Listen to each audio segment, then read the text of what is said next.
What's going on, guys? Redline Gaming here with Sean Miller, who topped 32 this past weekend's Atlanta Regional.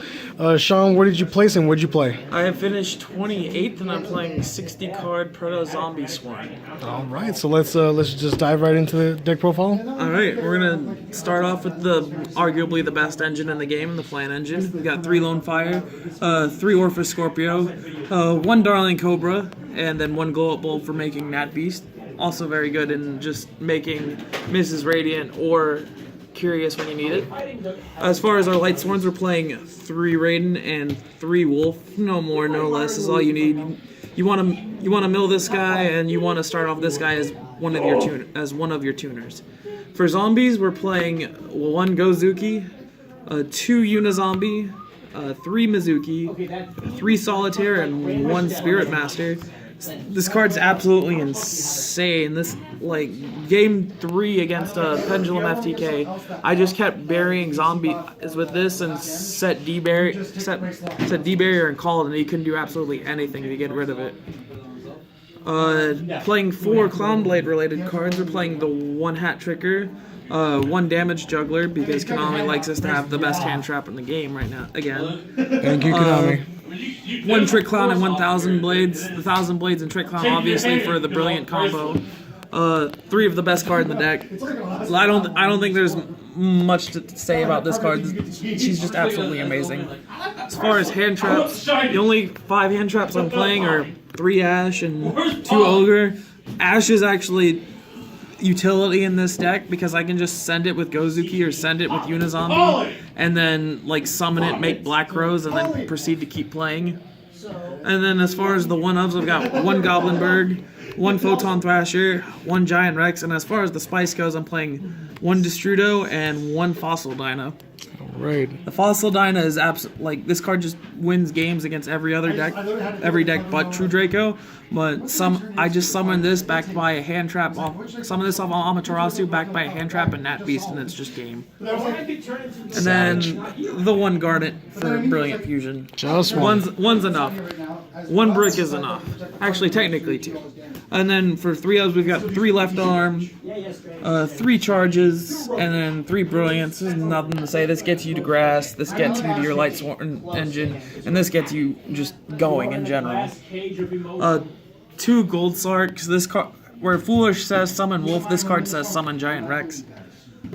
2 Potted Desires. I could have swore I was playing 3, but the ratios worked out. And then as far as the 1-ofs, we're playing 1 Foolish Burial, 1 of this bomb card, 1 Monster Reborn, 1 Rhoda to get to your, and as another way to get to your Raiden, as well as your Photon Thrasher and your Goblinberg, and then 1 Soul Charge.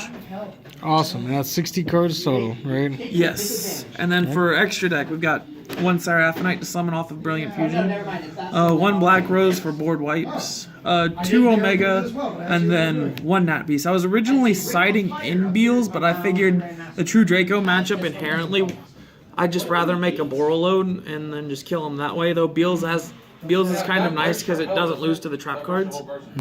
As far as Exceeds go, we've got the Utopia package, 1 Dweller, 1 Tornado Dragon, 1 Minerva. 1's all you need. You're not looking to draw cards off of this. You're just looking to fuel your graveyard engine. 1 Amaterasu to summon stuff on your turn and add hand traps on your opponent's turn. This card literally just says add Ash to hand.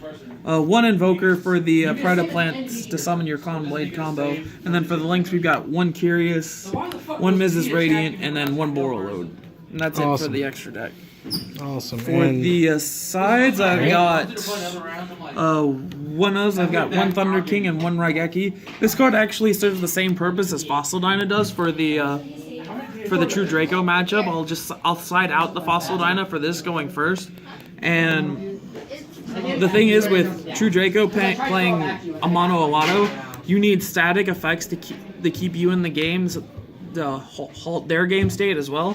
So this card just says, all right, you have a rock on board. I have a 1900 beater that says you can't add cards. 2 Gamma Seals for just getting over problem stuff.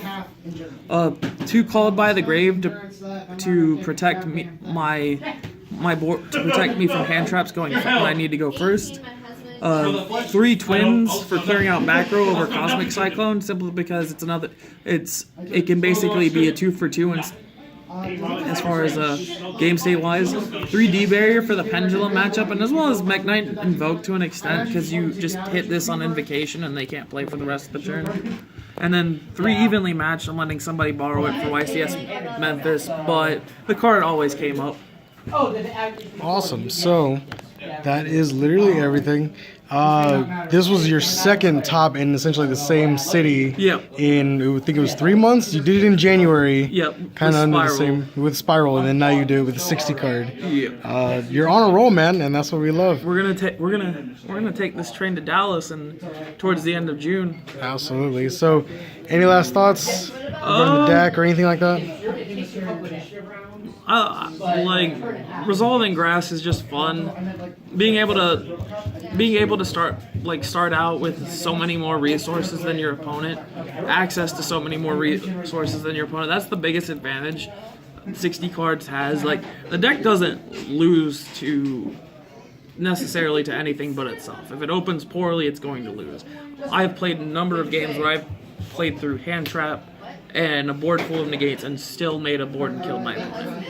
Awesome. So there's your advice to playing 60 cards, Sean. I thank you so much for the deck profile, and I guess we'll see you guys in the next one.